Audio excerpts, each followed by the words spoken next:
மிச்ச நேரம் போயிட்டு சரி சின்ன அர்ஜென்ட் கோல்னு வந்துச்சு சரி அது சரி இப்ப சரி ஓகே அப்ப நாங்க பாடத்துக்கு நாங்க போவோம் ஸோ ஜாஹிலியா அப்படின்னு சொன்னா என்ன சொல்ற ஜாஹிலியாண்டா என்ன சொல்ற அறியாமை. அறியாமை தரும். அறியாமண்டா அது தெரியாத எப்படி நான் எப்படி அறிமுகப்படுத்து அறியாமண்டா ஒன்றும் தெரியாத கூட்டம். ஒன்னும் தெரியாத என்ன கூட்டம் சொல்லியாக்கு மக்கு கூட்டம் அப்படித்தானே பிள்ளைகள் என்ன கூட்டம் மக்கு கூட்டம். மக்கு கூட்டம் தான் சொல்ற ஒன்றும் தெரியா கல்லும் தெரியா மண்ணும் தெரியா இப்ப திடீர்னு என்ன செய்யற மழை பெஞ்சா மழையையும் வணங்குது இடி இடிச்சா இடியும் வணங்குது பயங்காட்டின என்னடா என்னையும் என்ன செய்வாங்க வணங்குவாங்க. என்னையும் வணங்கிடுவாங்க திடீர்னு பூனை உருக்கால போனா பூனையும் வணங்குவாங்க திடீரென்று ஒரு நாள் சந்திரன் மறைஞ்சிட்டுண்டா சந்திரனையும் வணங்குவாங்க திடீரென்று ஒரு நாள் வானவில் வந்தா வானவில்லையும் வணங்குவாங்க ஏடா தெரியா மூட நம்பிக்கையிலையும் அதுலையும் இதுலையும் ஊறி போன ஒன்றும் தெரியாத என்ன சமூகம் நீ சாரா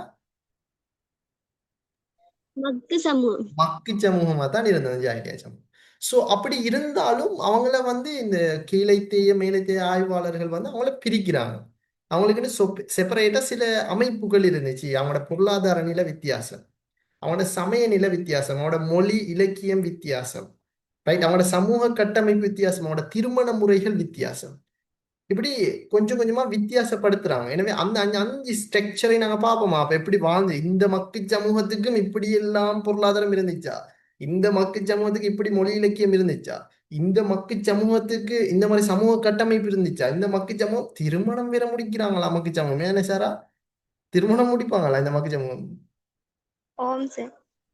முடிச்சிக்கிறாங்க ரைட் அதே மாதிரி இந்த மக்கு சமூகத்துல சிலை வணக்கம் எப்படி இருந்துச்சு இதெல்லாம் தெரிஞ்சுக்கத்தானே வேணும் போல மக்கு சமூகத்துக்கே ஈக்குதுன்னா அப்ப நாங்க படிக்கத்தானே வேணும் இஸ்லாம் வர முதல்ல நபி அவங்க இஸ்லாத்தை கொண்டு வர முதல்ல நம்மட மூதாதையர்கள் எப்படி இருந்தாங்கன்னு தெரிஞ்சுக்கத்தானே வேணும்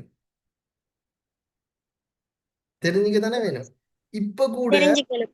இப்ப கூட நீங்க ஸ்கூல்கள்ல படிக்கிற டைம்ல சில டீச்சர்ஸ் மா சொல்ற இல்லையா இதெல்லாம் ஜாஹிலியா பண்பு ஜாஹிலியா சமூகம் தான் இப்படி அப்படின்னு ஏசுறாங்க தானே எதுக்குன்னு நினைக்கிறீங்க ஏ மக்குத்தனமான வேலை செஞ்ச ஏசுவார்.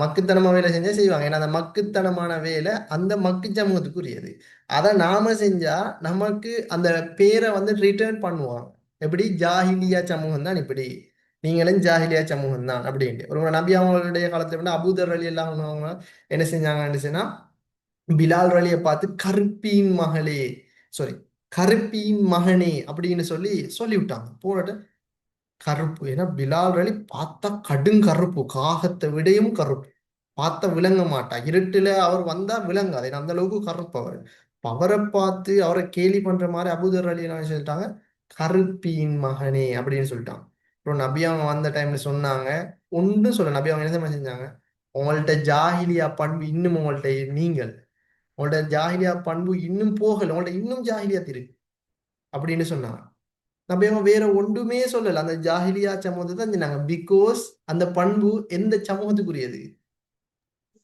ஜாஹிலியா சமூகத்துக்குரிய. ஜாஹிலியா சமூகத்துக்குரியது ரைட் எனவே முழு பண்பும் அங்கதான் நிக்குது அப்ப நாங்க செக் பண்ணி பார்த்துருவோம் அவங்களுக்கு என்ன என்ன என்ன சரி நான் கேட்கிறேன் புள்ள இந்த சமூகத்துக்கு ஏதாவது மெடிசின் கொடுத்து செய்ய இயலுமா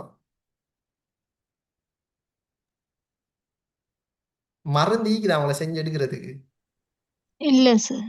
இல்லையா யாராலையுமே அவங்கள திருப்தி இல்லதான் மெடிசின் ஒண்ணு கொடுத்து செஞ்சு மருந்துன்னு சொன்னா அப்படி இல்ல.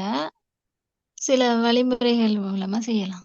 ஓகே சரி அவங்களுக்கு ஒரு மருந்து ஈகுது கொடுக்க வேண்டியாக சரியான மருந்து கொடுத்து அவங்கள செஞ்சு எடுத்திருக்கிறாங்க ஆனா அந்த மருந்து கொடுக்க முதல்ல மருந்து கொடுத்தது யாரு அவங்க செஞ்சு எடுத்தது யாருன்றது பார்க்க முதல்ல அவங்களோட டைப்பை கொஞ்சம் நாங்க பார்த்துட்டு வருவோமா சரி சார்.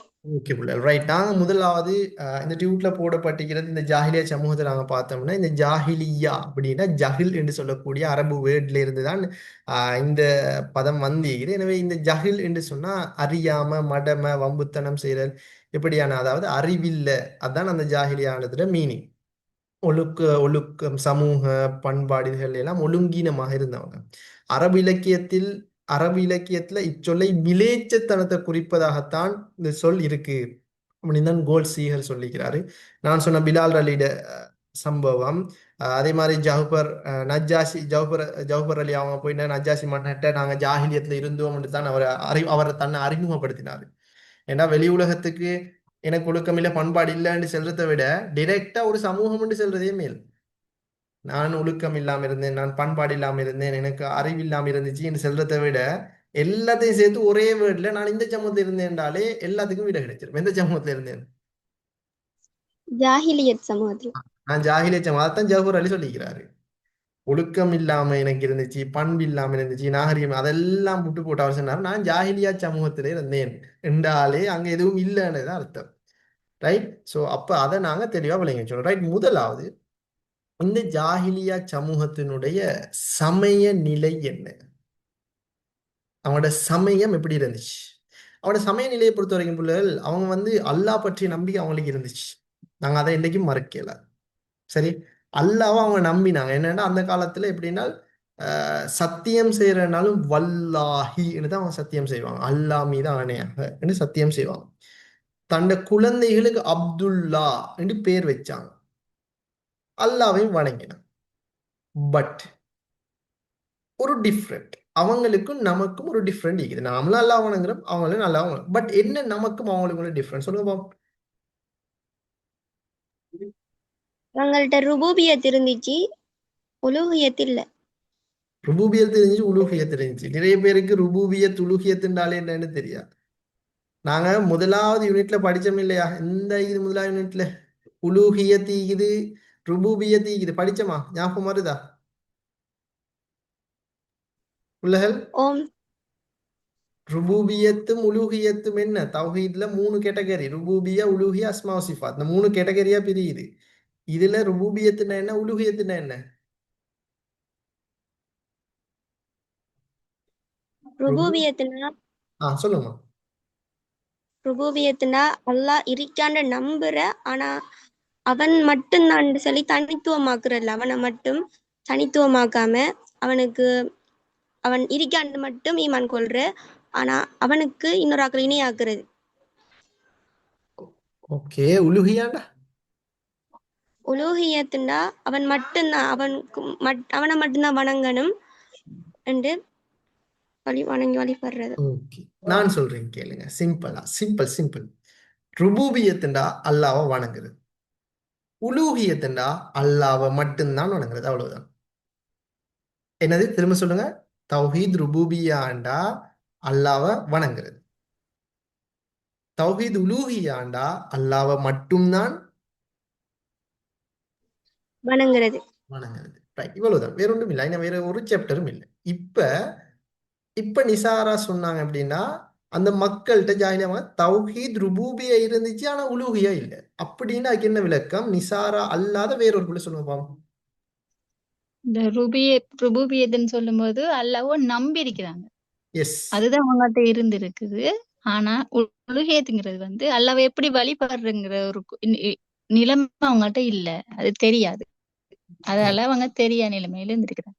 ஓகே. ரைட். குட். அதாவதுமா அல்லாவை நான் வணங்கினாங்க, ஆனா அது எப்படி? Double game. அல்லாவையும் வணங்கினாங்க, மரத்தையும் வணங்கினாங்க, வானத்தையும் வணங்கினாங்க, பூமியையும் வணங்கினாங்க.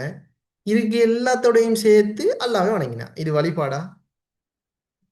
இல்ல, உலுஹியத்து சொல்லும்போது அல்லாஹ்வை மட்டும் வணங்குறது. Very good. இது ருபூபியா. அல்லாவை வணங்கினா அது ருபூபியாக்குள்ள வரும். உலூஹியாண்டா அல்லாவை மட்டும்தான் வரணும். இதுக்குள்ளுக்கும் அந்த கேட்டகரி வரா. ஏன்னா அல்லாவை மட்டுமா வணங்கினாங்க? இல்ல. இப்ப சும்மா வச்சுக்கொள்ளுமே. ஃபிரோஷாவுக்கு ஒரு நாளைக்கு என்ன செய்வோம்?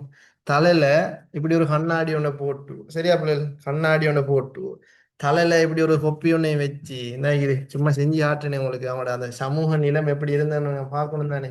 தலையில ஒரு சொப்பி ஒன்றை இப்படி வச்சு, இல்லாட்டி ஒரு புத்தகம் ஒன்றை வச்சு, இப்படி வச்சு இப்படி உங்களை அனுப்பினா உங்களையும் என்ன செய்வாங்க? வணங்குவாங்க. உங்களையும் வணங்குவாங்க. வேற வழி இல்லை. ரைட். நல்லா பாத்துங்க. ஒரு கண்ணாடி ஒன்றை போட்டு தலையில ஒரு புத்தகம் ஒன்றை வச்சு கையை இப்படி கட்டி அவங்கள அந்த ஜாலியா சமூகத்துக்கு அனுப்பினா இது ஏதோ புது படைப்பு கொண்டு வருதுன்னு உங்களையும் வணங்கிடுவாங்க. இதா ஒழுக்கம்? இப்ப சொல்லுங்க. அது சமூகம். அது எப்படி சமூகம்? அப்ப ஃபிரோஷா அனுப்புவோமா இப்படி பிள்ளைகள்? பிரோசா என்ன அனுப்புவோமா நாம உங்கள இப்படி? அவங்க இப்ப இல்லையே சார். இல்லைண்ணா இருந்தா அனுப்பிடுங்க பிரோஷாவை. கெட்டப் நல்லா இருக்காப்ல எனக்கு. ஆமாம் சார். நல்லா நல்லா இருக்குது. இருக்கு. நல்லா இருக்குது. சரி. ஸோ அப்ப அப்படி அனுப்பினா வணங்கிடுவாங்க. அதான் அந்த சமூகம். ரைட். எது எது புதுசா காணுறாங்களோ அதை வணங்குறத தவிர வேற வழி இல்லை. ஒன்று பயப்படுவாங்க, இல்லை அதாவது பயத்தால தான். உண்ட ஒரு புதுசா உண்ட கண்டா பயம் தானே, அந்த பயம் அதை அவங்களோட வழிபாட்டுக்கு தான் இட்டு செல்லும். சரி, இப்ப புதுசா ஒரு கெட்டப் நான் இப்ப காட்டினேன் கெட்டப், அதை பார்த்தோம் புதுசா பார்த்து என்னமோ மாறி கிடக்கு. அப்ப அந்த டைம் பயத்துல வணங்கத்தான் செய்வாங்க. ரைட். அப்படிதான் அந்த டைம்ல நிறைய பேர் சல்லி அந்த பூசாரிகள் எல்லாம் நல்லா சல்லி சம்பாதிச்சாங்க. ரைட். நல்லா கோழி அறுத்து இது அறுத்து கொடுக்குற அவன் நல்லா சம்பாதிப்பான். அதனால அந்த சூனியக்காரர்களுக்கு பூசாரிகளுக்கு நல்ல டிமாண்ட், நல்ல மார்க்கெட். சரி.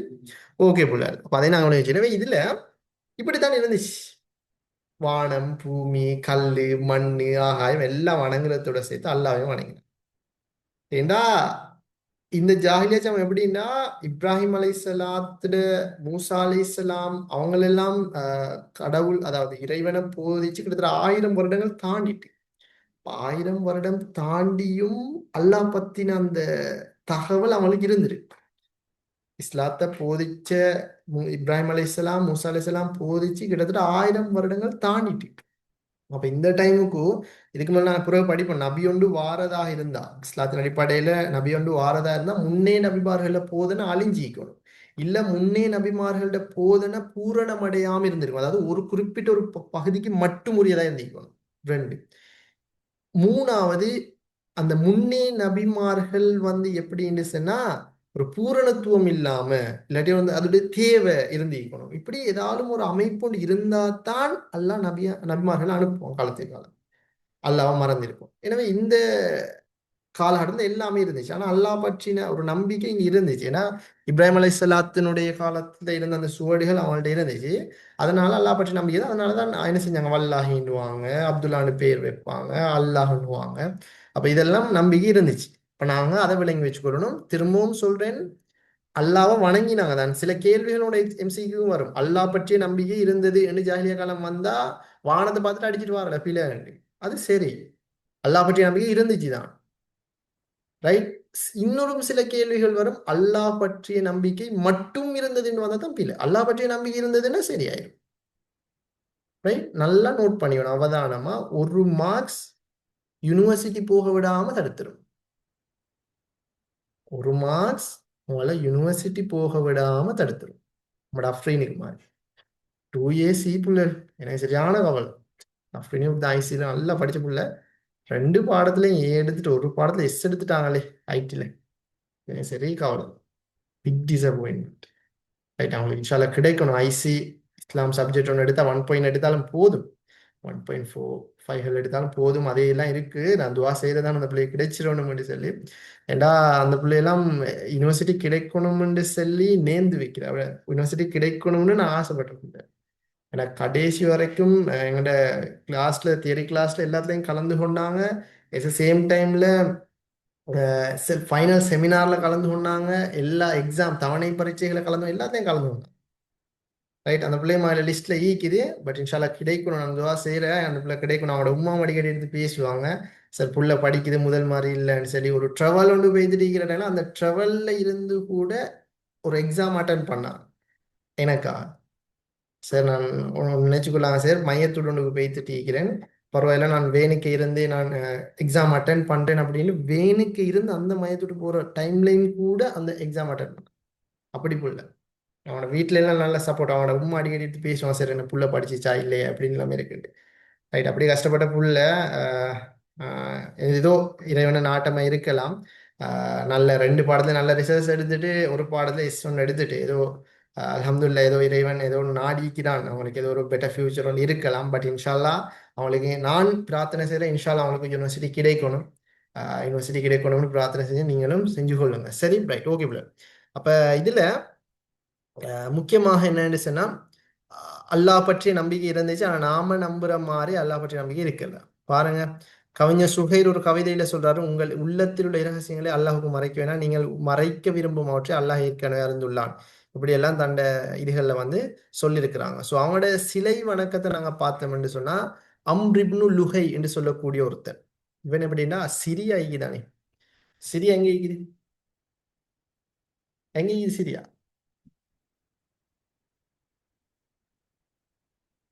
சிரியா எங்க இருக்குது?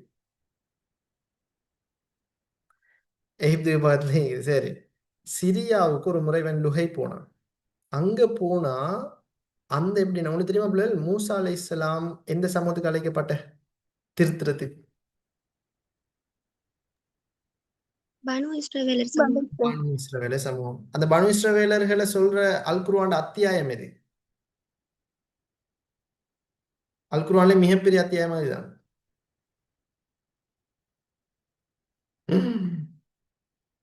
எதுல அதிகமாக பேசப்படுது மூசா அலைஹிஸ்ஸலாம் சம்பவத்தை?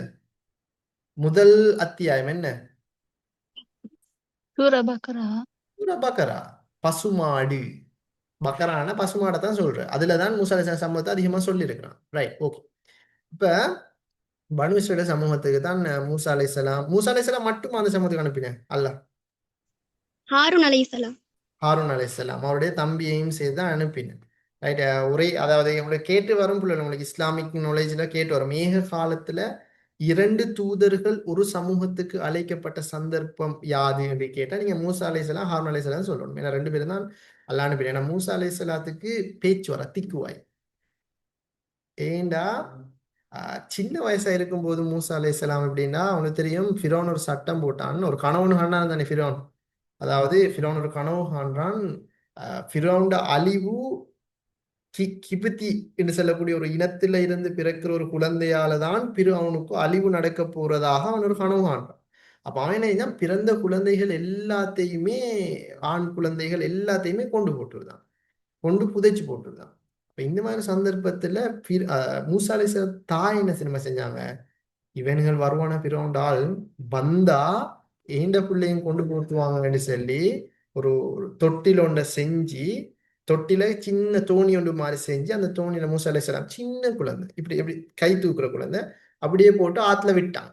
அப்ப அந்த அந்த அந்த தொட்டில் சரியா போய் எங்க நிக்குதுன்னா பிறவுண்ட வீட்டுட்ட. துரதிர்ஷ்டவசம் இறைவன நாட்டம், அந்த வீட்டுல குளிச்சிட்டு தண்ணி எடுத்துட்டு இருந்தது ஃபிரௌனுடைய மனைவி ஆசியா. அவங்க நல்ல ஃபிரௌன் அளவுக்கு கொடூரமானவங்க இல்ல. அப்ப அந்த ஆசியாவுக்கும் அந்த குழந்தைய பார்த்த உடனே விருப்பமாயிட்டு. அந்த குழந்தைய வச்சுக்கொள்ளணும் மாறி.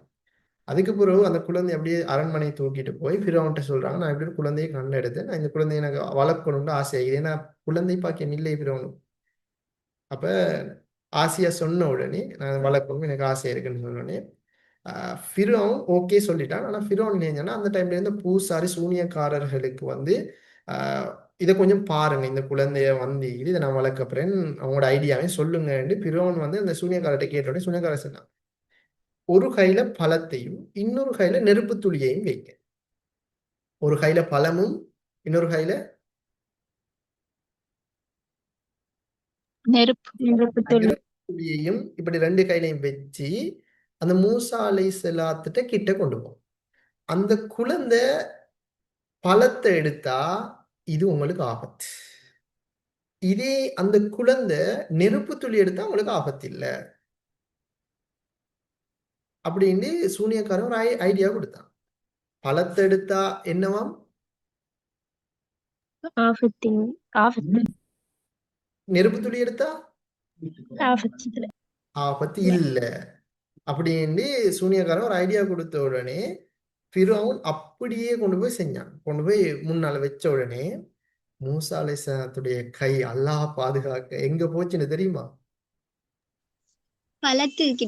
பழத்துக்கிட்ட கொண்டு போகவே ஜிப்ரீல் அலைஹிஸ்ஸலாம் குயிக்க வந்து அந்த கை எங்க தூக்கி வச்சுட்டாங்க? நெருப்பு துளிக்க வச்ச உடனே நெருப்பு துளி எடுத்து வாய்க்க போட்டான். அதுக்கு பிறகு ஃபிரௌன் நினைச்ச மாதிரி இந்த குழந்தைங்க எந்த ஆபத்தும் இல்லைன்னு பூசாரிகள் அனுப்பி விட்டாங்க. ரைட், முடிஞ்சு. ஆனா அந்த நெருப்பு துளி சாப்பிட்டதால மூசா அலைஹிஸ்ஸலாத்துக்கு திக்குவாய். ரைட், அது திக்குவாய். அதனால இப்ப மூசா அலைஹிஸ்ஸலாம் என்ன செஞ்சாங்கன்னா, மதியம் ஒரு சின்ன கொலை ஒன்று நடந்ததானே, ஒரு ஆசியாவினுடைய பிரவுண்ட வளர்ப்பின் கீழே தான் வளர்ந்த மூசா அலைஹிஸ்ஸலாம். ஒரு 15 வயசு 18 வயசு ஆகும்போது நல்லா வளர்ந்தாங்க. திடீரென்று சரியான பலம் அந்த டைம்ல புள்ள நம்ம மாதிரி இல்ல. நம்ம என்ன புள்ளைகள் ஒரு அடி அடிச்சாலும் அவ்வளவுதான். ஆனா அரேபியர் அடி அப்படி இல்லை. இப்படி லேசா ஒரு அடி அடிச்சாலும் எங்க போகணும்? ஆஹ்? இப்ப சும்மா வச்சுக்கோமே. இப்ப 15 வயசு பொடியன் உண்டு, இலங்கை 15 வயசு பொடியன் உண்டு, அரேபியா 15 வயசு பொடியன் எப்படி இருப்பான்? அவன் நல்லா வளர்த்தி அப்படித்தானே பிள்ளைகள். ஆயிஷா நாயகன் நபி அவங்க திருமணம் முடிக்கும் போது எத்தனை வயசு? எத்தனை வயசு? 7. 6 9 வயசுல அவங்க இணைஞ்சாங்க. ஒரு 9 வயசு புலந்தேடா நம்மட ஊர்ல நம்மட நிலங்கள்ல 9 வயசு புள்ள எப்படி எத்தனாம் ஆண்டு புள்ள? 4. 4ஆம். 4ஆம் ஆண்டு. இங்க உள்ள 4ஆம் ஆண்டு புள்ள மாறியதானா அந்த டைம்ல ஆயிஷா நாயகன் இருந்தது? இல்ல, கடும் வளர்த்தி இருந்தது. அவங்க நல்ல வளர்த்தி அவங்க நல்ல பெருசா இருப்பாங்க. பட் இங்க அப்படி இல்லை வித்தியாசம். ஸோ அப்ப என்னன்னா இந்த மூசா அலைஹிஸ்ஸலாம் அப்படித்தான் கிட்டத்தட்ட ஒரு 15 வயசு ஆகாட்டியும் ஃபிரௌன்ட்ட வளர்ந்துட்டு 15 18 வயசு ஆகும்போது என்ன செஞ்சுட்டுனாங்கடா ஒருத்தனுக்கு அடிச்ச டைம்ல செத்து போயிட்டான். அப்புறம் மூசா அலைஹிஸ்ஸலாம் தப்பிச்சு போயிட்டாங்க மதியனுக்கு. அப்புறம் ஃபிரௌன் வந்து தேடினாங்க இங்கன்னு சொல்லி கிடைச்சல. அப்புறம் அவங்க போன டைம்ல தான் அல்லாஹ் மூசா அலைஹிஸ்ஸலாத்தை நபியாக பிரகடனப்படுத்தி நபியாக திரும்ப அதே எங்கிருந்து தப்பிச்சோடினாங்களோ அதே இடத்துக்கு அதே சமூகத்தை திருத்துறதுக்கு அதே சமூகத்தை பிரவுன்ட்ட இருந்து காப்பாத்தி எடுத்துட்டு வாரத்துக்காக மூசா அலைஹிஸ்ஸலாத்தை அதே சமூகத்துக்கு அல்லாஹ் அனுப்பி வைக்கிறான். ஆனா அனுப்பும் போது அல்லாஹ் தனி அனுப்பலை. ஏன்னா பேச்சு திக்குவாயே அப்ப இப்படி பேசுற நபின்னா கட்டாயம் பேசணும், கேட்கிற கேள்விக்கு பதில் சொல்லணும். பட் பேச இல்லாட்டி அவங்க ஏற்றுக்கொள்வாங்களா? அப்ப அந்த டைமுக்கு நபி அவங்களுக்கு என்ன செஞ்சாங்களா? ஹாரூன் அலைஹிஸ்ஸலாமையும் ஹாரூன் அலைஹிஸ்ஸலாம் நபியாக்கி. நபியாக பிரகடனப்படுத்தி 2 பேரும் சேர்த்து அனுப்பி வச்சான். அதுக்கப்புறம் அங்க போனா பிரோன் எப்படி கலாச்சான்? அவனுக்கு திக்குவாய். மூசாவே அவனுக்கு திக்குவாய். அவன் சொல்றதையா நீங்க கேட்குறீங்க? ஒரு கொலையே செஞ்சுட்டு போய்த்தான். அவனுக்கு பின்னாலேயே நீங்க போறீங்க, அவனை நம்பிண்டா நீங்க நம்ப போறீங்க அப்படின்னு பிரோன் கலாச்சான்.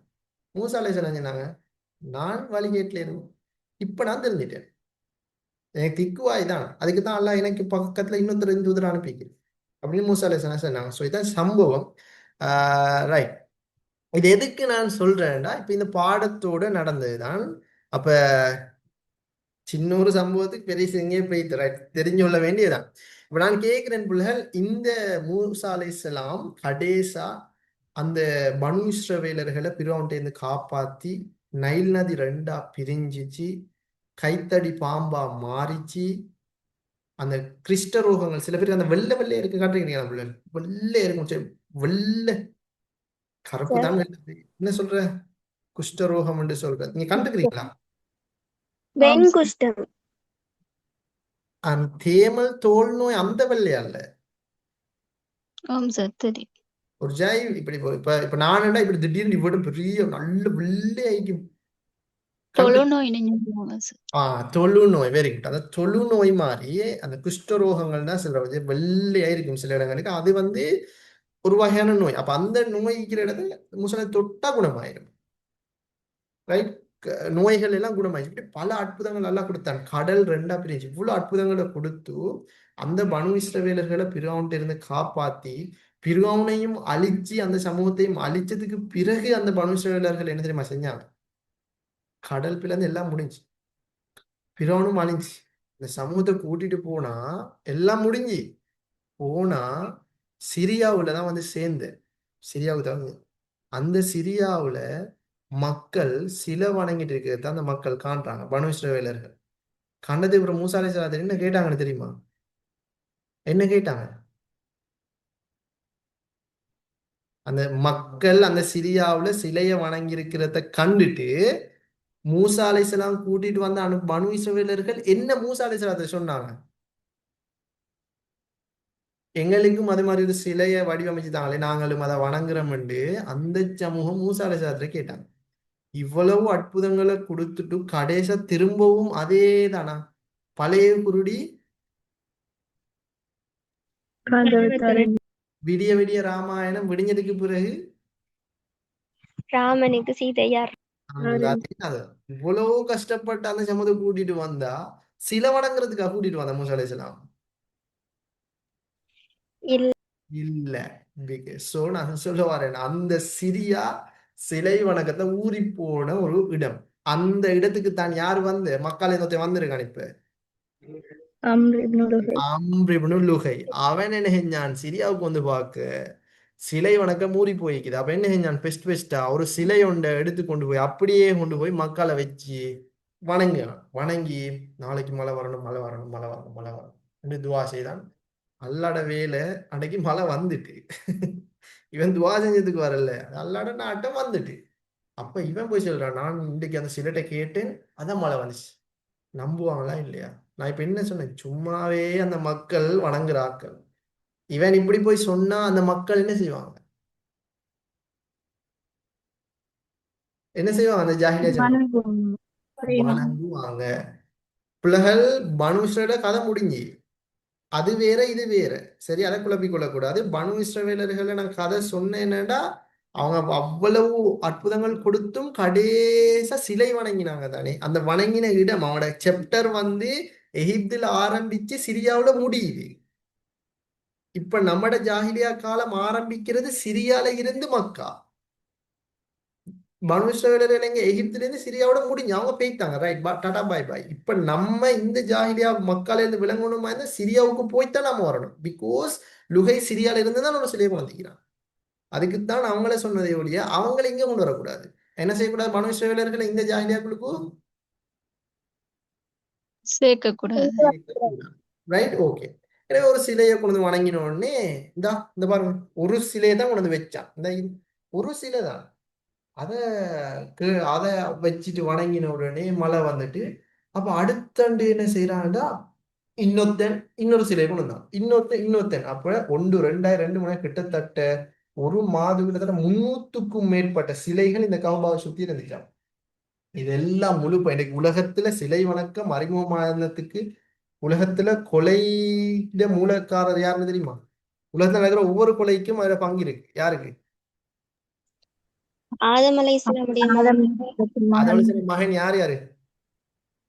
காஃபில் ஹாஃபில். அவங்களுக்கு உலகத்துல நடக்கிற கொலையில எல்லா கொலையில இருந்தும் ஒவ்வொரு பாவம் அவங்களே பேய்த்துட்டே இருக்கும். அது மாதிரி உலகத்துல வழங்குற ஒட்டுமொத்த சமூகமும் சிலைய வணங்குற எல்லா சமூகத்துல பாவமும் யாருக்கு சொந்தம்? லுஹை லுஹை. இப்னு அம்ர் இப்னு லுஹைக்கு தான் சொந்தம். சோ இவன் தான் இந்த சிலை வணக்கத்தை அங்க அறிமுகப்படுத்தினாங்க. ரைட். எனவே அந்த சிலை வணக்கம் இப்படித்தான் அந்த இடத்துல இருந்துச்சு. பாருங்க, பூசாரிகளாக காஹின் இருந்தாங்க. அதே மாதிரி விருப்பத்துக்கு அடுத்த இப்படித்தான். ஏன்னா சும்மா வச்சுக்கோமே, இப்ப இந்த சிலைட்ட இப்ப புதுசா ஒருத்தர் கேட்கிறாரு, துவா கேட்கிறாரு. இப்ப அம்ர் இப்னு லுஹை துவா கேட்டான், எனக்கு நாளைக்கு மழையத்தான்னு கேட்டான். ரைட், மழை கிடைச்சிச்சு. இப்ப புதுசா ஒருத்தர் வாராரு, வந்து மழையத்தான்னு முதல் நாள் கேட்கிறாரு, கிடைக்கல. 2வது நாள் கேட்கிறாரு, மழையத்தா. 3வது நாள் கேட்காரு, மழை. என்ன செய்வாரு? 3வது நாள் கிடைக்காது என்ன செய்வாரு? இன்னொண்ட கொண்டு வருவது இல்லாம ஒரு வேற சிலை வணங்கு. இல்லாட்டி அதுக்கு ஏசுறது யார்? நம்மட அம்ர் இப்னு ஆஸ். ஒரு சம்பவம் மிகுது, வீடியோ போட்டுறதுக்கு டைம் இல்லை. இந்த செஷன் வந்து வீடியோ நான் காட்டுறதில்ல. பட் அவரோட ஒரு சம்பவம் மிகுது. அவர் வந்து இப்படி ஜாகிலியத்துல இந்த காலத்துல அவரும் இருந்தார். அவர் என்ன நல்ல பணக்காரர். ஒட்டகம் மறந்து பலியிடுது. பெரும்பாலும் கடவுள்கிட்ட இருந்து இந்த சிலர்கிட்ட இருந்து தேவையா இருந்தா ஒரு ஒட்டகம், இன்னொரு ஒட்டகம் அப்படின்னு சொல்லி போட்டேன். ஒரு முறை அம்ர் இப்னு ஆஸ் சூடாயிட்டு, என்ன நீ செய்யறாய்? நான் இவ்வளவு ஒட்டகம் நான் கருத்து பலியிடுதேன், என் வேண்டுதலை நிறைவேற்ற மாட்டியா? அப்படியெல்லாம் அம்ர் இப்னு ஆஸ் செஞ்ச வரலாறு ஈக்குது. ரைட். அம்ரி விநாசம் இங்கதான் இருந்த ஜோக்கிக்குது. இப்ப நம்ம பிறகுதான் நாங்க படிக்கிறோம். அவரு எகிப்த பிடிச்சாரு, எகிப்து ஆளுநரா இருந்தாரு, அவர் ஒரு சிறந்த மனிதர், நல்ல பேச்சாற்றல். அதற்கு முதல்ல அவரும் இங்க என்ன சிலையோட தான் கலந்து ஆலோசனை செஞ்சு சிலைக்கு பலியிட்டு ஒருத்தர் தான் அம்ரி விநாசம். சரி, அப்படி வரலாறு மீக்குது. அப்ப அதையும் நாங்க வச்சுக்கொள்ளணும். நீங்க பாக்குற இஸ்லாத்துக்கு முதன்மையான அபூபக்கர் அலியோ, உமர் அலியோ, உஸ்மான் அலியோ, அலிர் அலியோ, அம்ர் இப்னு ஆஸோ, வாட் எவர், எல்லாரும் இந்த சிலையில என்ன செஞ்சார்கள்? ஊறி போனாக்கள். அதை மறந்துடக்கூடாது. இப்ப இந்த செஷன்ல நல்ல வணங்கி யாரும் இந்த இஸ்லாத்தை ஏற்றுக்கொள்ள, எல்லாரும் இந்த சிலை வணங்கிகள் தான். அபூபக்கர் அலி கொஞ்சம் கொஞ்சம் ஒதுங்கி இருந்ததான். இப்படி சொல்லக்கூடாது, அவர் ஃபுல்லா வணங்கினேன்னு சொல்லக்கூடாது. ஆனா கொஞ்சம் ஒதுங்கி இருந்து ஆனா அந்த இந்த சமூகத்துல இருந்தேன் என்ன அல்லாஹ் பத்தி தெரியாது, அல்லாஹ் மட்டும் சொல்லி தூதர் ஒன்று வந்தா தானே தெரியும், வராட்டில் அதனால தெரியாது. எனவே இதுல அவன் ஊறி போயிருந்தேன். காலிபின் வழியில எல்லாம் மண்ணெண்கள் இதுல. சரி, ரைட், ஓகே பிள்ளைகள். அப்ப அதை நாங்க தெளிவாக இந்த இடத்துல விளங்கி வச்சுக்கொள்ளணும். ரைட். ஸோ அப்ப பாருங்க, அங்க வந்து சில சிலைகளுக்கு பேர் எல்லாம் இருந்துச்சு. லாத்த சப்கீப்கள், உஸ்ஸாவ குறைஷியர், அதே மாதிரி மனாத்த குலாக்கள், இப்படி பல கோத்திரங்கள். லாத்துஸ்ஸா தான் பெரும்பாலும் அவனோட சிலைகளோட பேர் வந்து லாத்துஸ்ஸா தான் அவங்க வந்து வணங்கினாங்க பிள்ளை. ரைட். அதே மாதிரி மனித உருவுல வடிவமைக்கப்பட்ட சிலைகள் அஸ்னாம்னு சொல்லியும், அது அல்லாத ஏனைய எல்லாத்தையும் அவுதான்னு சொல்லி அழைச்சாங்க. ரைட். அதே மாதிரி சூரியன், சந்திரன், வியாழன் இதுகள் எல்லாம் வணங்கினாங்க. ஸோ இப்படிதான் நம்மளுடைய சிலை வணக்கம், அதாவது இறை நம்பிக்கை அவனோட இப்படிதான் இருந்துச்சு. ஜாஹிலியா கால சமய நம்பிக்கைகளை ஆராய்க என்றாலும் சரி, சிலை வணக்கத்தை ஆராய்க என்றாலும் சரி, எதழினாலும் இதைத்தான் நீங்க சொல்லணும். இவ்வளவுதான் சிலை வணக்கம், வேற ஒன்றும் இல்லை. யாராலும் சிலை ஜாஹிலியா கால சிலை வணக்கத்தை பத்தி சொல்டா சொல்லுடி அப்படின்னு சொன்னா என்னத்த சொல்ல போறீங்க? சொல்லுங்க பாவம். உங்களோட ஃப்ரெண்ட் கேட்குறாங்க, அடி சொல்லித்தாடா அடி சொல்லித்தாடின்னு கேட்டா நீங்க என்ன சொல்றீங்க? சொல்லுங்க பாவம். சிம்பிளா சிம்பிளா சொல்லுங்க. என்ன சொல்றீங்க ஜாயிலியா கால சிலை வணக்கத்தை பத்தி?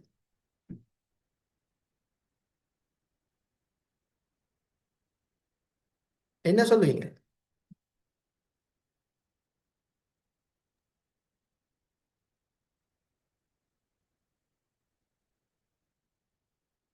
ஆம். ஓகே, சரி.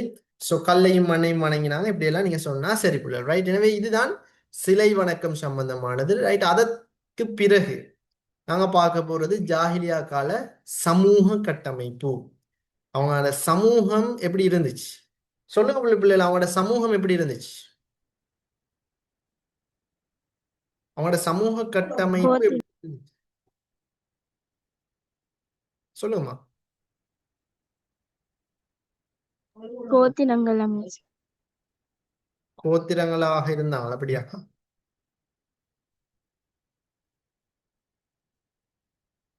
இந்த சமூக கட்டமைப்பு எப்படி இருந்துச்சு அவங்களோட? தனித்தனியே இருந்தாங்களா இல்லாட்டி சமூகமா ஒன்றிணைஞ்சிருந்தாங்களா? சொல்லுங்க. குலம் கோத்திரமா பிரிஞ்சிருந்தாங்க. ஓ, குலம் கோத்திரம் அப்படின்னு சொன்னா ஆரம்பத்துல தனியத்தான் இருந்து, ஆனா அவங்கள்ட்ட ஒரு நிலை ஒன்று இருந்துச்சு. எப்படின்னா கொஞ்ச நாள் போகக்குள்ள தனக்கும் ஒரு பாதுகாப்பு தேவை, தண்டு தாய் தந்த குழந்தைகளுக்கும் ஒரு பாதுகாப்பு தேவை அப்படின்னு உணர்ந்து இணைஞ்சாங்கன்னா கோத்திரங்களாக ஒழுங்கமைஞ்சாங்க. அப்படின்னா ஒரு கோத்திரம் என்ன? இப்ப ஒரு குடும்பம்னா யாரெல்லாம் வருவாங்கன்னா தாய் தந்தை குழந்தைகள், வாப்பாட வாப்பாகள், உம்மா உம்மா, அப்படியெல்லாம் வரும் தானே. ஸோ அதெல்லாம் சேர்ந்து ஒரு ஒரு ஒரு கோத்திரம், அப்படியே ஒரு கோத்திரமாக ஒழுங்கு அமைவாங்க. அப்ப பல கோத்திரங்கள் அங்க இருந்துச்சு. உண்மையிலே சுய பாதுகாப்புக்காக உருவாகினது கடைசியா கோத்திரத்துல தான் முடிஞ்சிச்சு. அப்ப அந்த கோத்திரம் என்ன, கோத்திரத்துக்காக உயிரையும் கொடுப்பாங்க.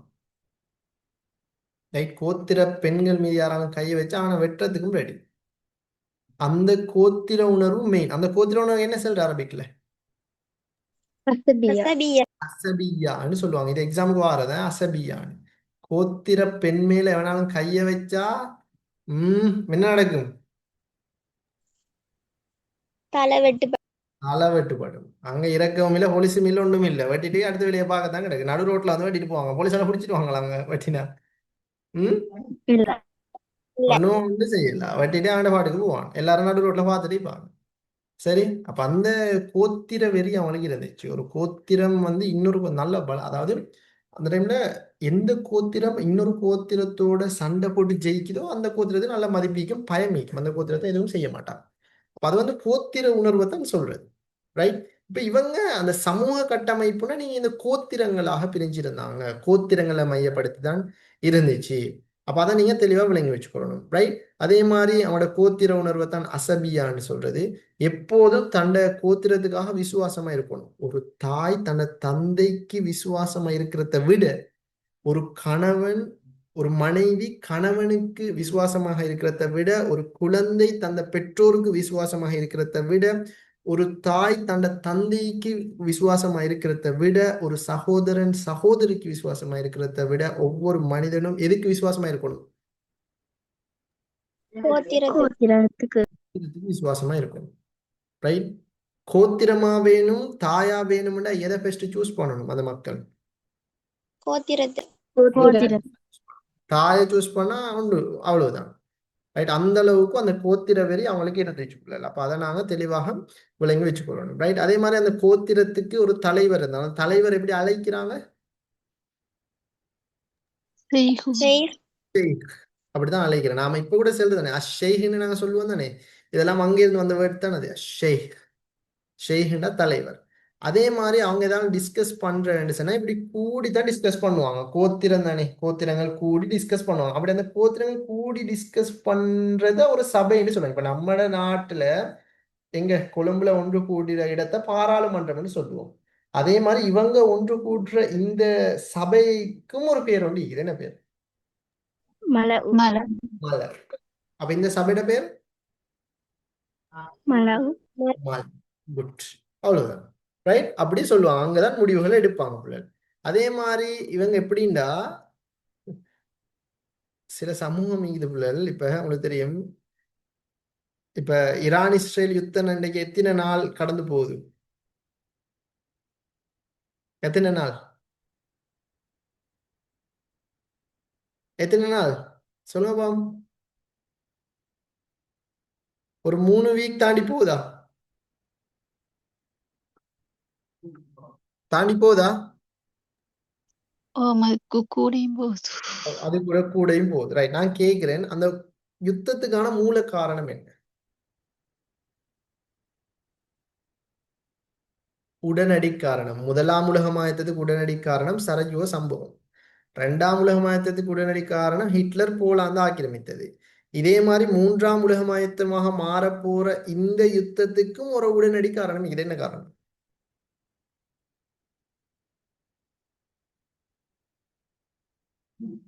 யார கொலை? குமைனி. ஆயத்துல்லாலி காமேனியுடைய கொலை தான் இந்த யுத்தத்துக்கான அடிப்படை காரணம். சோ ஒரு நாட்டு தலைவர் கொலை செஞ்சதுக்காக இன்னைக்கு 3 வாரங்களை தாண்டி யுத்தம் நடக்கு. இது ஒரு பெரிய விஷயம்தான். கிட்டத்தட்ட 20 கோடி மக்கள் வாழ்ற ஒரு நாட்டு தலைவரை கொலை செஞ்சா மற விடுவாங்களா? அது சரி, அது அவங்க யுத்தம் செய்து ஞாமி. ஆனா ஒரு தப்பித்தவறி ரோட்ல போற ஒட்டகம் ஒன்றுக்கு ஒரு அடி விழுந்துட்டு, இல்ல ரோட்ல ஒரு ஒட்டகம் கீழே விழுந்துட்டு, அதுக்காக எவனாலும் 50 வருஷம் யுத்தம் செய்வானாம்ல?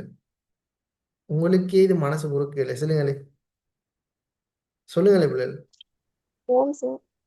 இது பொறுக்குமா பிள்ளைகள்? யா அல்லாஹ், சொல்லுங்களே பிள்ளைகள்.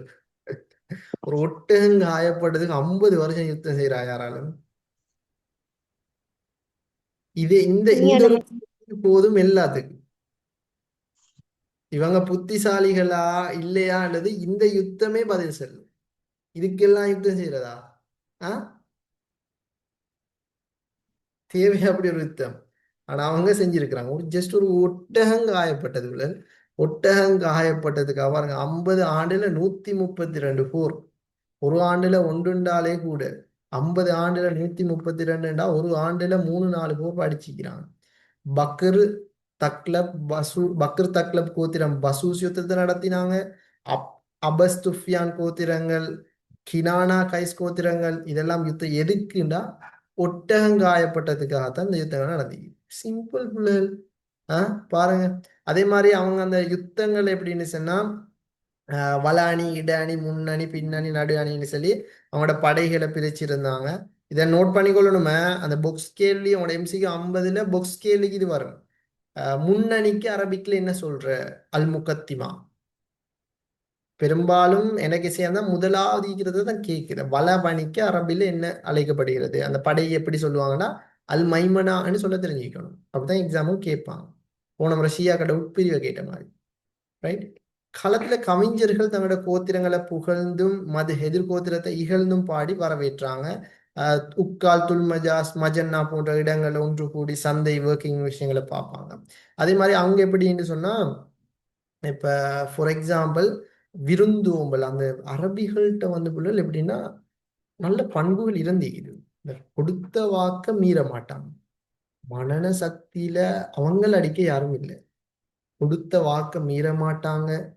மனன சக்தி, அவங்களோட வீரம், விருந்தோம்பல், இப்படி அவங்கள்ட்ட நல்ல பண்புகள் இருந்துச்சு bro. என்னதான் கொடூரமானவர்களா இருந்தாலும் அந்த நல்ல பண்புகள் அவங்கள்ட்ட இருந்தா அதனாலதான் அரேபியர்கள் எல்லாருக்கும் பிடிக்கும். ஏன்னா கொடுத்த வாக்க மீற மாட்டாங்க.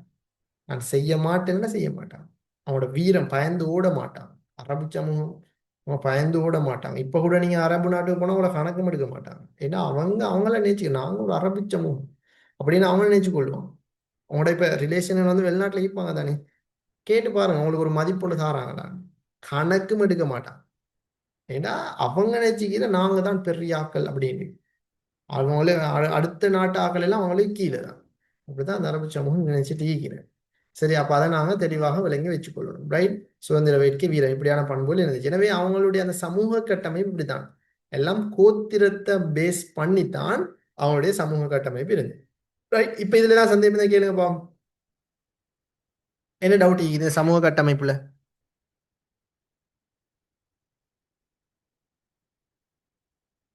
என்ன டவுட்?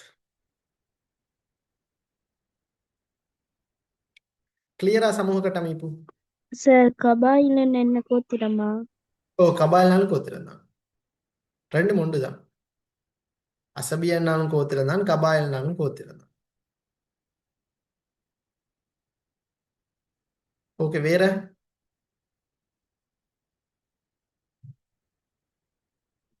இதுல அசபியாண்டா கோத்திர உணர்வு அப்படித்தான் நீங்க சொல்லணும். ஆனா கோத்திரம் மட்டும் அதுக்கு என்ன சொல்ற?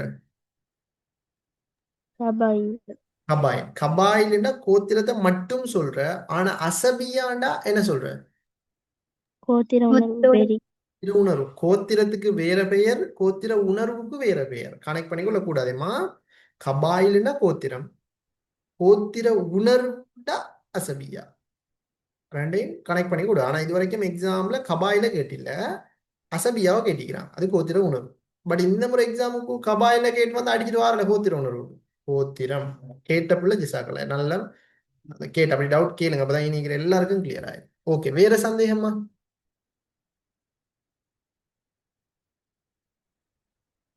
அடுத்த லை போமா?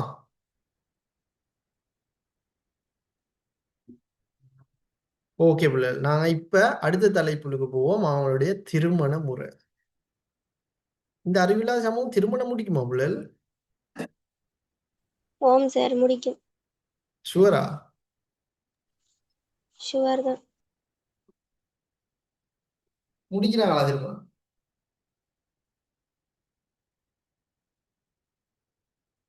திருமணம் முடிக்கும். இந்த சமூகம் திருமணம் முடிக்கும். ரைட்.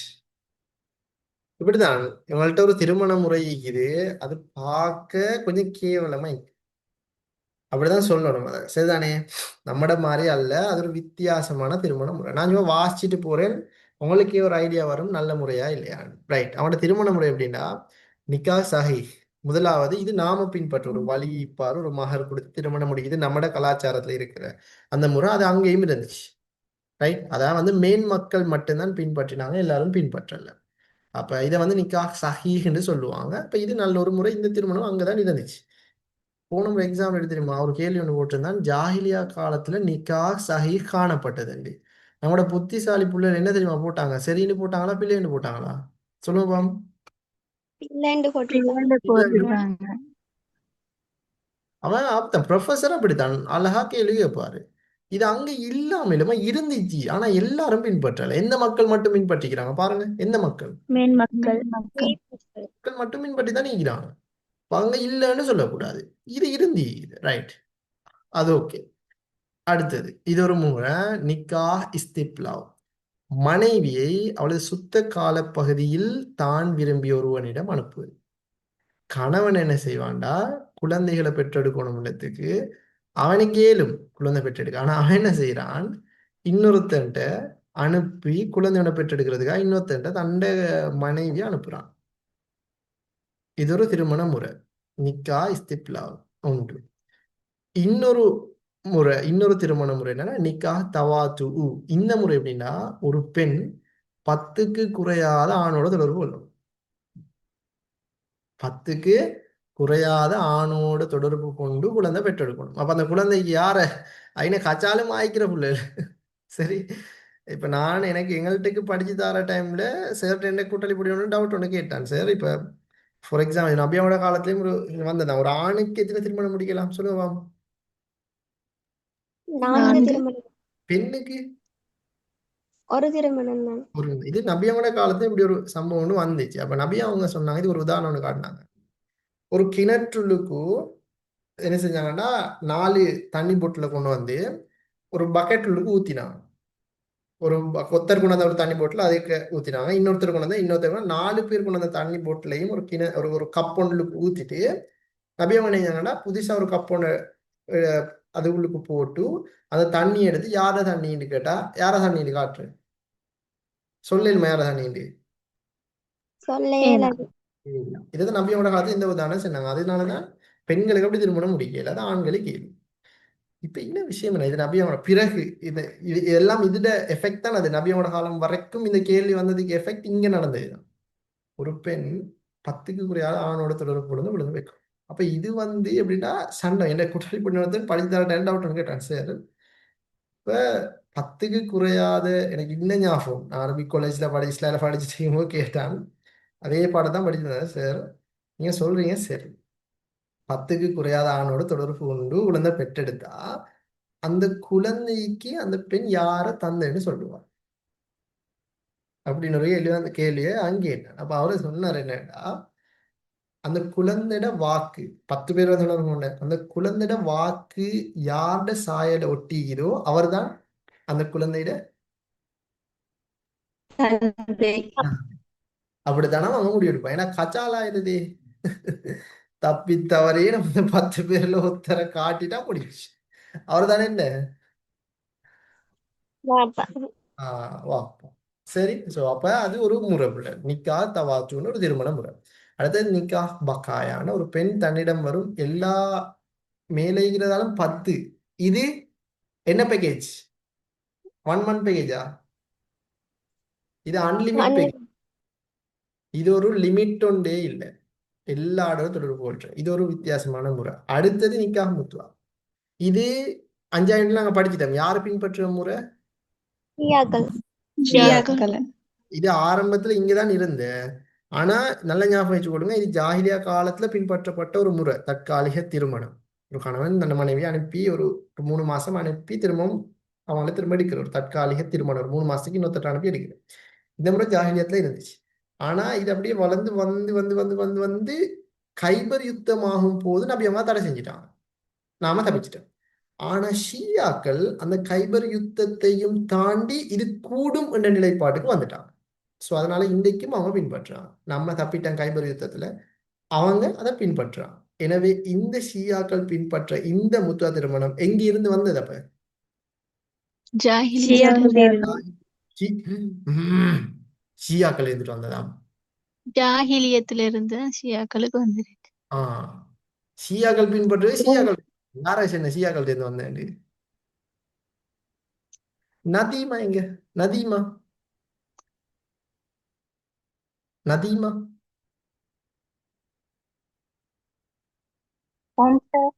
கேக்குறீங்களா? எந்த யூனிட் படிச்சிட்டீங்க?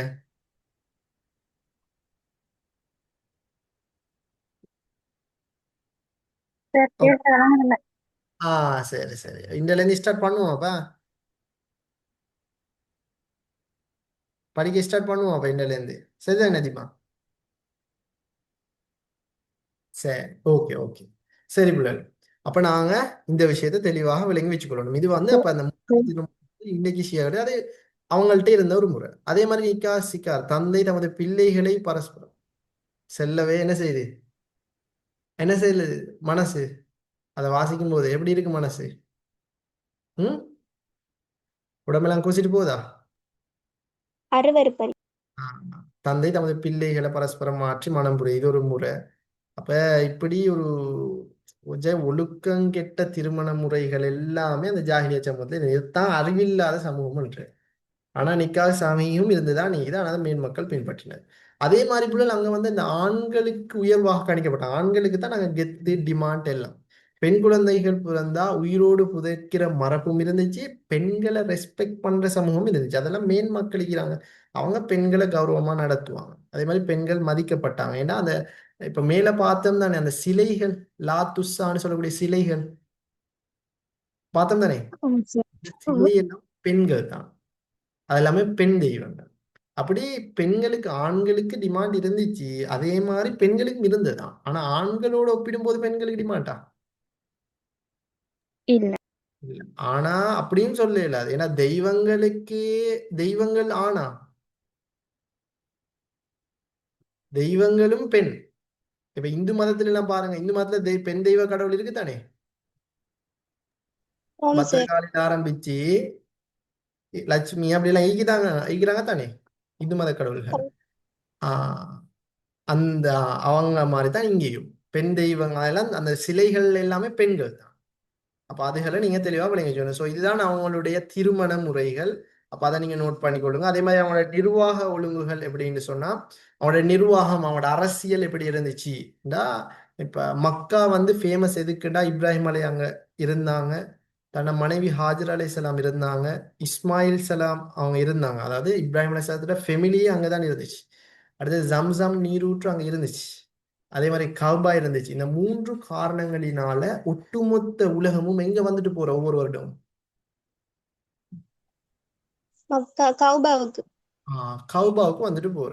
ரைட். ஏன்னா அந்த மூணும் அங்க இருந்ததால இப்ராஹிம் அலைஹிஸ்ஸலாம் அங்க குடியமர்ந்து இருந்தாங்க. அதே மாதிரி ஜம்சம் நீரூற்று அங்க இருந்துச்சு. அதே மாதிரி அதன் தொடர்ச்சியாக கல்பா நிர்மாணிக்கப்பட்டுச்சு. அப்ப இந்த மூணு காரணங்களால என்னதுன்னா ஒட்டுமொத்த உலகமும் வந்துட்டு இருந்துச்சு. இதனால பக்கத்து நாட்டுக்காரர் தான் பொறாமப்பட்டான். ஒட்டுமொத்த நாட்டு மக்களும் எனக்கு எந்த நாட்டுக்கு வராம இப்படி மக்காவுக்கு போறோம் யாரு. Abraham. Very good. Abraham. Right. அவன் என்ன செஞ்சான், ஒட்டுமொத்த மக்களும் எப்படி இந்த மக்காவுக்கு போற, எல்லாரும் ஏண்ட ஏண்ட நாட்டுக்கு வாங்கன்னு சொல்லி அப்ப அவன் போட்டான் என்ன செஞ்சா, இதெல்லாம் சரிப்பட்டு வரா, இந்த கபாவை அழிக்கணும் அப்படின்னு ஒரு யானைப்படையை அனுப்பினான். கடைசியில அல்லாஹ் பறவையை கொண்டு அந்த யானைப்படையை அழிச்சு ஆப்ரஹாம் அழிச்சு அதை உலக சமூகத்துக்கு கௌபாவை அழிக்க வந்தா இதுதான் நிலைமண்டத்துக்கு ஒரு அத்தாட்சியாகத்தான் அல்லாஹ் அந்த சமூகத்தை அடைக்கும். ரைட். அதைத்தான் இன்னைக்கு சான்றாக வச்சுக்கிறான், யானைப்படை அழிக்கப்பட்ட வரலாறு. சரி, ரைட். அது ஒரு பக்கம் நீக்கட்டும். ஆனா இந்த ஒட்டுமொத்த இன்றைக்கும் கூட நாம போறோம் தானே, உம்ரா ஹஜ் இப்போ போறோம் தானே பிள்ளைகள் கபாவுக்கு.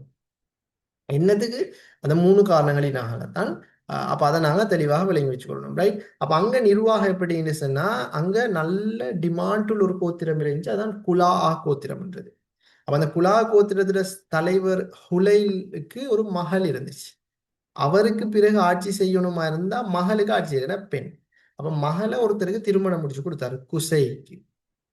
அப்ப குசைக்கு திருமணம் முடிச்சு கொடுக்கவுமே தலைமைத்துவ பொறுப்பு குசைக்கு வந்துட்டு, அப்ப குசை சொல்றதுதான் மக்களை சட்டம்.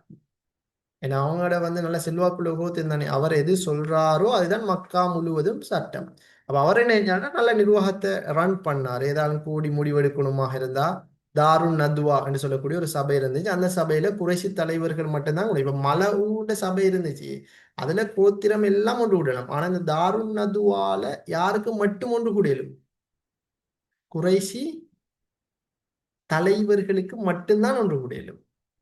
அப்ப அது தாருன் அதுவா உருவாக்கினாரு. அப்ப வருடம் இங்க வாரதானே கௌபாவுக்கு. அப்ப அவளுக்கு உணவு கொடுக்கணும், நீர் கொடுக்கணும், பரிபாலிக்கணும், தலைமை தாங்கணும், கலந்து ஆலோசனை செய்யணும். அப்ப இது இப்படி நிர்வாகம் ஒவ்வொரு கேட்டகரியா பிரிச்சாரு. ரிஃபாதா உணவு வழங்குற பொறுப்பு, நீர் வழங்குற பொறுப்பு, இப்படி பிரிச்சு பிரிச்சு பிரிச்சு ஒவ்வொருத்தருக்கும் பொறுப்பு கொடுத்து அதை அழகாக அவர் அந்த சிஸ்டத்தை செஞ்செடுத்தாரு. ரைட். அப்ப அதையும் நாங்க இந்த இடத்த தெளிவாக விளங்கி வச்சுக்கொள்ளணும். அதே மாதிரி மக்களை நிர்வகிப்பதற்காக மலகுன்ற மேல் சபை இருந்துச்சு. அப்ப இப்படித்தான் அவங்களுடைய அந்த நிர்வாக கட்டமைப்பு ஸ்ட்ரக்சர் இருந்துச்சு. அப்ப இதை நீங்க சொன்னா சரி, குறிப்பா நிர்வாக அமைப்புண்டாலே இந்த ரிஃபாதா, சிகாயா, ஹிஜாபா, லிவா, தாருன் நதுவா இந்த சபைகளை சொல்லிட்டீங்கன்றாலே சரி.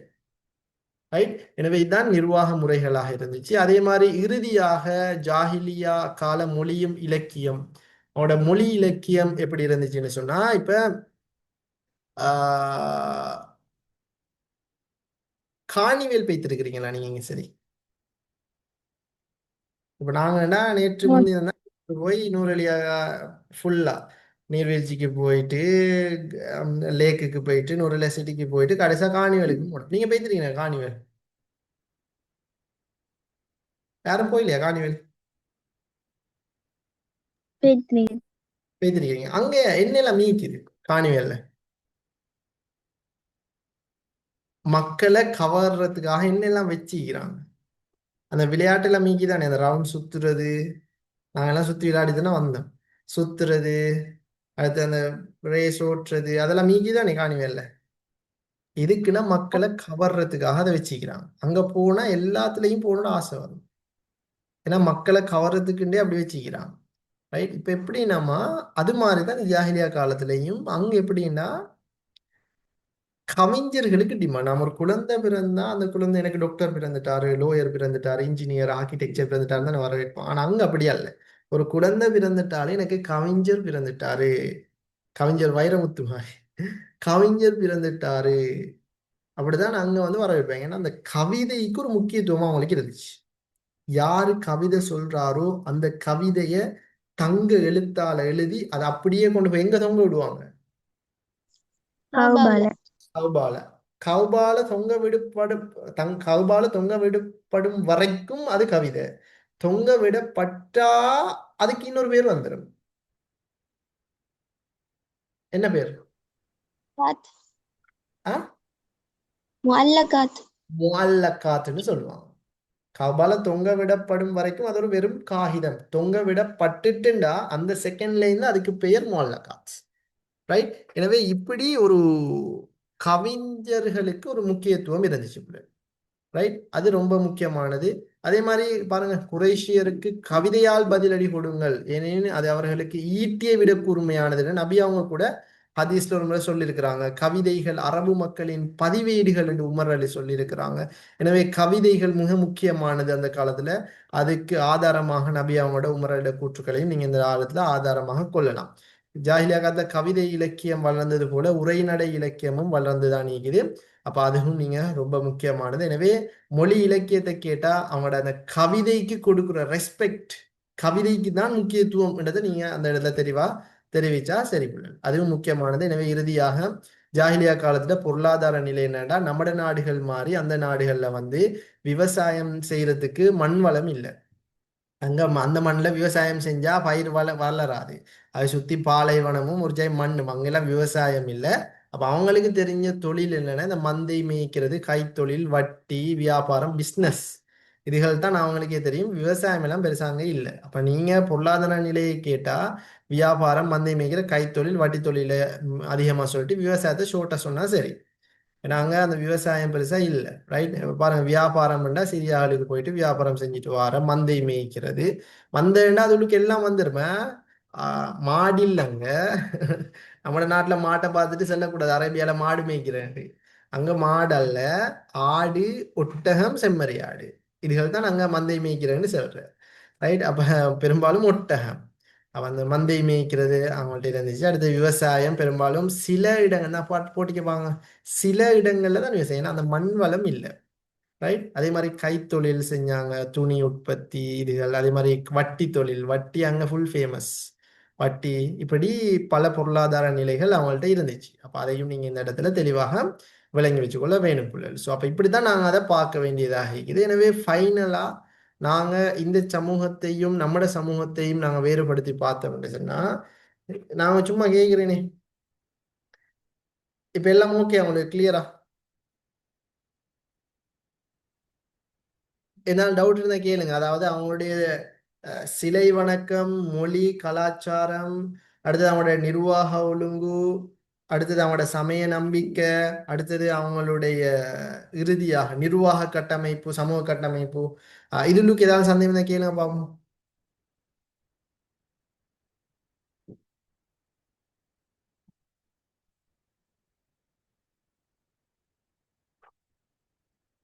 ஒரு சந்தேகம் இல்லை அப்ப நான் கேட்கறது சொல்லுவீங்களா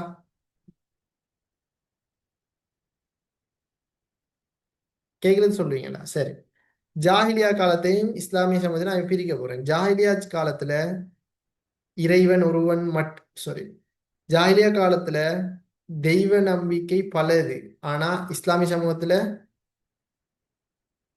தெய்வ நம்பிக்கை ஒன்றுதான். ஒன்று ஜாஹிலியா சமூகத்துல பல திருமண முறைகள் இருந்துச்சு ஆனா இஸ்லாமிய சமூகத்துல ஒரு ஒரு திருமணம். ஒன்று. வரைமுறைக்கு உட்பட்டது. ஒழுக்கம் பண்பாடு நாகரிகம் இல்லாத சமூகம் தான் ஜாகிலிய சமூகம். ஆனா இஸ்லாமிய சமூகம் ஒழுக்கம் பண்பாடு எல்லாம் ஒழுக்கம் காணப்படும். எல்லாம் இருக்கு. எல்லாம் கோத்திர வெறியில ஊறி போனவங்க தான் ஜாகிலிய சமூகம். ஆனா இஸ்லாமிய சமூகம் கோத்திர வெறியே இல்ல. கோத்திர வெறிக்கல்ல. கோத்திர வெறியே இல்லை. இப்படி பல தலைமைத்துவத்தை ஓ கட்டுப்படுத்தும். பல டிஃப்ரென்ஸ் இது. அது எல்லாமே இந்த இடத்துல போட்டிக்கிறாங்க. அப்ப இதுகளை நீங்க கட்டாயம் பார்த்துனா சரி. ஸோ அப்ப இந்த அடிப்படையில தான் நாங்க இதை பார்க்க வேண்டியதாக இருக்குது. அப்ப நாங்க மொத்தமாக எடுத்தா ஜாஹிலியா காலத்தில் இருக்கக்கூடிய சமூக அமைப்பு, சமய நிலை, பொருளாதார நிலை, மொழி இலக்கியம், இதெல்லாம் நிர்வாக கட்டமைப்பு, இதையும் நாங்க பார்த்துட்டோம். இப்ப நீங்க ஏதாவது சந்தேகம் இருந்தா நீங்க என்கிட்ட கேட்கலாம். என்ன டவுட்?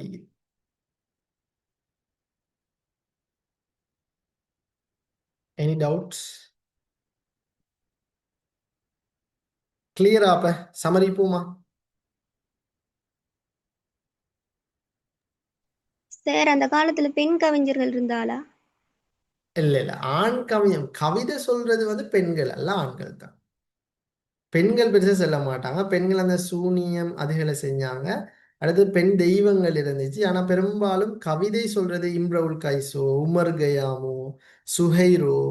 இப்ப இதுல இந்த லிஸ்ட்ல வந்து யாருமே பெண்ட பேர் ஒன்று வரலே, எல்லாமே ஆண்ட பேர் தானே வந்து இது. பெரும்பாலும் ஆண்கள் தான் நாங்க கவிஞர்களாக இருந்தாங்க, பெண்கள் அல்ல. சரியாம்மா? சரி சார். ஓகே, வேற சந்தேகம்? சார் ரஜ்ஸ்ன்னா என்ன? ஓகே, ரஜிஸ்ட்னு சொன்னா என்ன பிள்ளை? இப்பதான் பார்த்தோம். கவிதைகள். இலக்கியத்துக்கு பார்த்தோம். என்ன பிள்ளை ரஜிஸ்டா?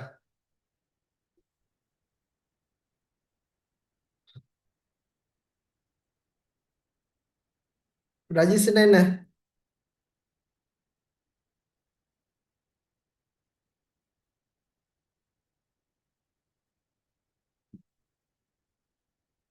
ஓகே பிள்ளை, சொல்லுங்க. எங்க எங்க ரஜிஸ்னா என்ன? கவிதைகள். கவிதைகளுக்கா ரஜிஸ்ன்னு சொல்ற? உம், அவ மதுஹிண்டு சொன்னா?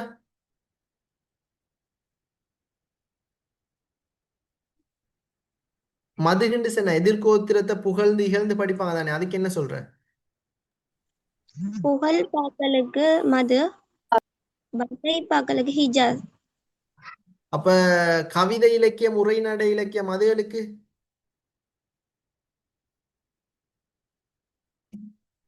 நல்லுள்ள நல்ம் நசீர்.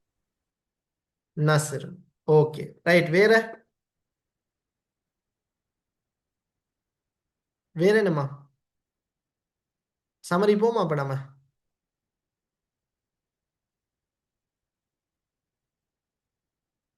சமரி போமா?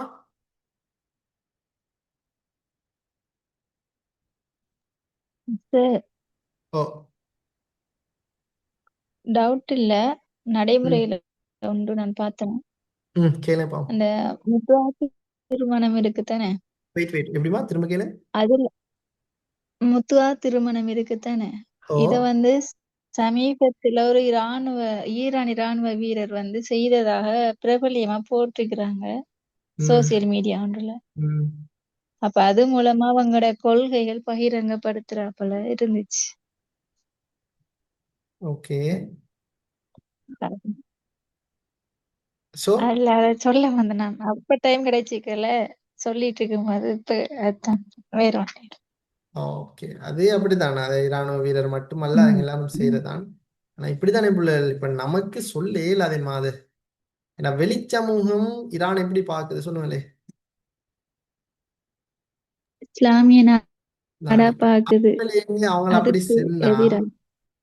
இப்ப உண்மையிலேயே நான் சொன்னது அந்த கோட்பாடு மட்டும்தான் அவங்கள்ட்ட இருக்கிற கெட்ட பழக்கம். அதை தாண்டி அவங்கள விட பக்தியில உயர்ந்தவங்க நாம வருவோமா? நம்மளோட ஒப்பிட்டு பார்க்கணுமா அவங்கள பக்தியில? ஈரானிய இல்ல. பெண்களோட ஹிஜாபை பார்த்துருக்கீங்களா? என்னையாலும் பார்த்துருக்கீங்களா? அவங்க ஆமா. போடுற ஹிஜாபுக்கும் அவங்க போடுற இதுக்கும் நம்மட நாட்டு பிள்ளைகளோ இல்லாட்டி உலகத்துல வாழ்ற எந்த பிள்ளைகளும் அப்படி போடாது. அவங்க போடுற அந்த என்ன ஷோல், அது ஈரான் ஷோல் ஏன்னா இங்க மறைச்சா இங்க வரைக்கும். நான் ஃபிரோஷாக்கு சொல்றேன், அந்த ஃபிரோஷா போடுற மாதிரி இங்க மறைச்சா இப்படி இருக்கும். ஒரு ஸ்டைல் இல்லை அந்த ஹிஜாப்ல.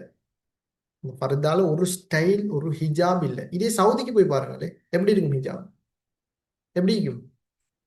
ம் வர்ண வர்ண மாதிரி. கண்ட கண்ட மாதிரி இருக்கும். ஆனா ஈரான்ல முழு பேரும் ஒரு ஸ்டைல் இல்லையே பிள்ளைகள், முழு பேரும் இப்படிதான் போடுவாங்க ஹிஜாப். அதெல்லாம் ஒற்றுமை. அப்ப அப்படி அவங்க ஈக்கிறாங்க. ஆனா இப்ப எனக்கும் தான், நானும் கூட எங்கட யூனிவர்சிட்டியில் படிச்ச போட்டினா சரி, அடி நீ இப்படி போடுற நீ சரி ஓகே. ஆனா இப்ப எந்த ஸ்டேட்டஸோ இல்லாட்டி நான் இருக்கிற நிலைமையில வந்து பிள்ளைகள் எப்படின்னா, நம்மட பொலிட்டிக்கலும் செய்யறதால நம்மட அந்நிய கலாச்சார பிள்ளைகளும் ஈக்கிறாங்க. ஏன்னா தமிழ் பிள்ளைகளும் படிச்ச வார கிறிஸ்டியன் பிள்ளைகளும் வார, அப்ப நான் இதெல்லாம் போடுற ஈரான் விஷயங்களை நான் போட போட அவங்களோட ஷியாக்கள்னு வேறுபடுத்தி காட்ட காட்ட காட்ட எப்படின்னா, அது வந்து ஒரு தப்பான எண்ணத்துல கொண்டு அவங்கள விட்டுரும். இப்ப நம்மட பிள்ளைகள் இஸ்லாம் மட்டும் உண்டு சொன்னா நான் போடுறது உங்களுக்கு வந்து சேரும் ஓகே. ஆனா இதே இன்னொரு இனத்துக்கு போய் சேரக்கொள்ள அது கொஞ்சம் வித்தியாசமா பார்ப்பாங்க. அதான் அது ஒரு பாவத்துக்கிட்ட செல்றோம்னு ஒரு பயம் உண்டு இருந்துச்சு. அதனால எனக்கு அட்வைஸ் பண்ணாங்க, அப்படி போட பார்த்து போடு, இது பண்ணுவேன். ஏன்னா அவங்க போட்டா பார்க்க மாட்டாங்க, நான் போட்டா எல்லாரும் பார்க்கறதே. அப்ப அப்படி ஹெலுமிக்குது. ஸோ அப்ப அதனால நான் கொஞ்சம் குறைச்சேன். என்ன செய்யனா ஒரு தப்பான அபிப்பிராயம், அவங்க என்னைக்காலும் திருந்துருவாங்க. ஏண்டா அங்க வந்து நம்மட நாடுகளை விட அவங்க சரியான படிச்ச டேலண்டான ஆக்கள். அதில் எல்லாரும் செய்யறதுல ஒரு சிலவங்க ஈக்கிறாங்க. இப்ப ஷியா நாடு தான், ஆனா சுன்னி முஸ்லீமும் கொஞ்சம் பேர் ஈக்கிறாங்க. அவங்க திருந்துறதுக்கு ஒரு வாய்ப்பு நாம கொடுக்கணும். ஆனா அப்படி ஒரே அதில் விஷயங்களை சொல்றதுல ஒரு இதொண்டு இல்லை தானே. ஸோ அப்படியே மீக்குது. ஆனா நமக்கு தெளிவு தேவை. வெளிநாடுகளுக்கு தெளிவு இல்லையோ, நமக்கு ஒரு முஸ்லீமா இருக்கிறவங்க நம்ம அவங்கள இருந்து வேறுபட்டு தான் இருக்கும். ஒரு அந்நியர்கள் இந்த டைம்ல வந்து இப்ப பாருங்களேன், இப்ப பலஸ்தீனுக்கு இவ்வளவு 56 இஸ்லாமிய நாடு இருந்து பலஸ்தீனுக்கு ஒரு நாடு சப்போர்ட் பண்ணுதா சொல்லுங்க பாப்போம்? சப்போர்ட் பண்ணுதா? ஈரான் மட்டும்தானே சப்போர்ட் பண்ணுது. ஏ அது ஒரு இஸ்லாமிய நாடுன்றதால. அப்போ ஒரு நாடு சப்போர்ட் பண்ணாசதும் அவங்க சப்போர்ட் பண்ணாங்க தானே பிள்ளை. அப்போ அப்படி லீக்குது. சரி, அது வேற சாப்டர், நாங்க போக போகண்டா பார்ப்போம். சரி, வேற பிரோஷா, வேற நடைமுறை கேள்வி? இல்ல சார், அதுதான் வேற ஒண்ணும் இல்ல. ஓகே, சரி. நாங்க அப்ப சம்மரி போமா, ரைட்? இன்னைக்கு பாடம் 2 மணித்தியாலம் ஆகிட்டு. எப்படி இருக்கு பாடம்? சொல்லுங்க பாப்போம். நீங்க தான் விரும்பினீங்க 2 மணித்தியாலம், கொஞ்சம் டைமை கூட்டுவோம் அப்படி. ஒரு அவர் போதுமா? 1.5 மணித்தி 2.5 மணித்தி இவ்வளவு நேரம் அப்படி படிச்சா உங்களுக்கு இஷ்யூ இல்லை தானே பிள்ளை? இல்ல சார். ஓகே, இஷ்யூ இல்லை தானே யாருக்கும்? ஏன்னா வளமையா ஒரு அவருக்கு தான் முடிக்கிறேன். ஆனா இந்த பகுதியில இருந்து கொஞ்சம் டைம் கூட்டி தான் எடுக்கணும். ஏன்னா இருக்க டைம் நான் எப்படி சரி உங்களோட எக்ஸாமுக்கு ஒரு 3 மாசத்துக்கு 3.5 மாசத்துக்கு உங்களோட சிலபஸை முடிக்கணும்னு இருக்கிறேன். ரைட்? அதனால தான் இப்படி. சரி, ஓகே. அப்போ நாங்கள் இப்படியே செய்வோம். சரி, ஓகே. எனவே நாங்கள் அப்போ சமநிலை போமா? Okay, okay sir. ஓகே. தென் நாங்கள் சமநிலைக்கு போவோம். ஸோ நாங்கள் இப்போ இன்றைய பாட வேலையில் முக்கியமாக ஜாஹிலியா சமூகம் சம்பந்தமாக நாங்கள் பார்த்துருந்தோம். அதில் வந்திருக்கிற ஒவ்வொரு வேர்டுகள்லையும் கட்டாயம் ஞாபகம் வச்சுக்கொள்ளுங்க. எனவே ஜாஹிலியா சமூகம்டா என்ன என்று பார்த்திருந்தோம். அவங்களுடைய சமூக கட்டமைப்பு எப்படி இருந்ததுன்னு பார்த்திருந்தோம். சமய நிலை எப்படின்னு பார்த்திருந்தோம். பொருளாதார நிலை எப்படின்னு பார்த்திருந்தோம். மொழி இலக்கியம் பார்த்திருந்தோம். இறுதியாக அந்த மக்கி சமூகம் இஸ்லாமிய சமூகத்துல இருந்து எப்படி வேறுபடுதுன்னு நாங்க பார்த்திருந்தோம். ரைட்? நல்லா ஞாபகம் வச்சுக்கொள்ளணும். ஸோ நாங்க இன்றைய பாட வேலையில ஜாஹிலியா சமூகம் என்னன்னு பார்த்திருந்தோம். அவங்களுடைய பொருளாதார நிலை, சமூக நிலை, நிர்வாக கட்டமைப்பு, கலாச்சார இலக்கியம், இதெல்லாமே நாங்க பார்த்திருந்தோம். எனவே இதெல்லாம் நாங்க பார்த்துட்டு திருமண முறைகளையும் கூட பார்த்திருந்தோம். இதெல்லாம் பார்த்துட்டு அவங்களுக்கு ஒரு சர்டிபிகேட் நாங்கள் கொடுத்திருந்தோம். இது ஒரு மக்கு சமூகம் அப்படின்னு நாங்கள் சர்டிபிகேட் கொடுத்தோம். எனவே இந்த மக்கு சமூகத்தை எப்படி திருத்தி எடுக்கிற, இவங்களுக்கு எப்படி என்ன மெடிசின் கொடுத்தா இவங்களை சரி செய்யலாம், இவங்களுக்கு என்ன மருந்து கொடுத்தா சரி செய்யலாம், இவங்களுக்கு கொடுக்கறதுக்கு என்ன மருந்து இருக்குது, இது எல்லாத்தையும் நாங்க அடுத்த நபி அவர்களினுடைய காலத்தினூடாக பார்த்தோம். இந்த சமூகத்துக்கு நபி அவங்க என்ன மருந்து கொடுத்தாங்க, என்ன சிஸ்டத்தை கொண்டு வந்தாங்க, இவங்களை எப்படி நேர் வழிக்கு அழைத்து கொண்டு போனாங்க என்றத சுவாரஸ்யமாக நாங்க மீண்டும் நாளைய பாடவேளையில சந்திப்போம். நாளைக்கு ஐஇசியில எல்லாருக்கும் லீவு. அது ஒஃபீஷியலா நான் அனௌன்ஸ் பண்ணிட்டேன். பட் இனி அது அடுத்த பிள்ளைகளுக்கு தான் லீவு. நீங்க கொண்டாட போறீங்களா நாளைக்கு? உங்களுக்கு லீவ் வேணுமா உங்களுக்கு? இல்ல வேணாம். சார், கிளாஸ் போடுவோம். நமக்கு ஏற்கனவே பாடம் கட் ஆகிட்டு நான் ஒஃபீஷியலா கொடுத்துட்டேன், லீவு தான். பட் நமக்கு இல்லை தானே, நாம படிப்போம் நாளைக்கு. ஓகே தானே? ஓகே சரி சார். சார். Okay right. நாம நாளைக்கு படிப்போம். அது ஒஃபிஷியலா அனௌன்ஸா இருக்கட்டும். அது அங்கால தானே அடுத்த பிள்ளைகள் கொண்டாடட்டும். பட் நமக்கு எந்த பிரச்சனையும் இல்லை. ஐசி நாம படிப்போம். ஒரு வேற ப்ரோக்ராம் எனக்கு அரேஞ்ச் ஆயினா நான் வந்து சொல்லுவேன். ஆனால் பெரும்பாலும் அரேஞ்ச் ஆகாது. நாளைக்கு நாங்க படிப்போம். நபியோட காலத்தை நாளைக்கு முடிக்கிறோம். சரி, நாளைய பாடத்தில் சந்திப்போம். அஸ்ஸலாமு அலைக்கும் வரஹ்மத்துல்லாஹி வபரகாத்துஹு. அன்பார்ந்த மாணவர்களே. வலைக்கும் அஸ்ஸலாம் வலைக்கும் அஸ்ஸலாம் வரஹ்மத்துல்லாஹி வபரகாத்துஹு.